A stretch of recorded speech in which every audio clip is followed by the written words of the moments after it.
আসসালামু আলাইকুম সবাইকে। আজকে আমি রোস্ট রান্না করব। এজন্য নিয়েছি চিকেন লেগ, পেঁয়াজ কুচি, রসুন কুচি। তো চলুন রান্না শুরু করা যাক।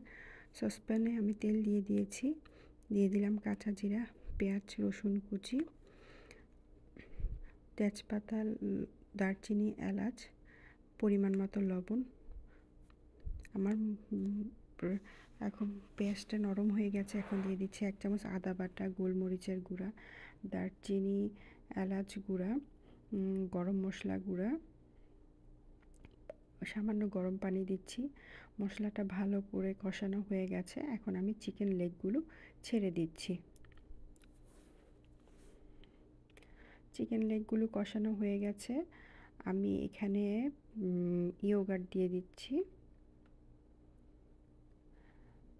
ভালো করে নেড়েচেড়ে আমি ঢাকনা দিয়ে ঢেকে দিলাম।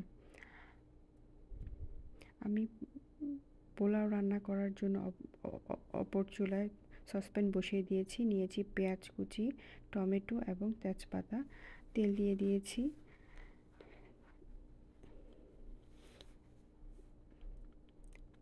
পেঁয়াজ কুচি, টমেটো এগুলো দেখেন প্রায় অর্ধেকটা সিদ্ধ হয়ে গেছে।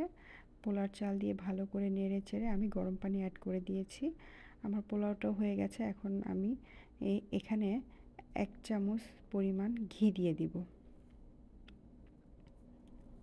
যেহেতু আজকে বন্ধের দিন, বাচ্চার স্কুল বন্ধ, বাচ্চার বাবাও বাসায় থাকবে, এই জন্য সামান্য একটু রান্নাবান্না করেছি। সামান্য চিনি দিয়ে আমি এটা 5 থেকে 7 মিনিটের জন্য ঢেকে দিব। আমার মুরগির রোস্টও প্রায় হয়ে গিয়েছে।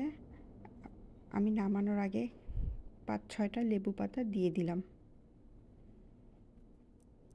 তো হয়ে গেছে আমার পোলাও রোস্ট। ছুটির দিনের মজাদার খাবার, বাচ্চারা খুবই পছন্দ করে। আমি আমার বাচ্চার খাবার প্লেটটা এভাবেই সাজিয়ে নিয়েছি।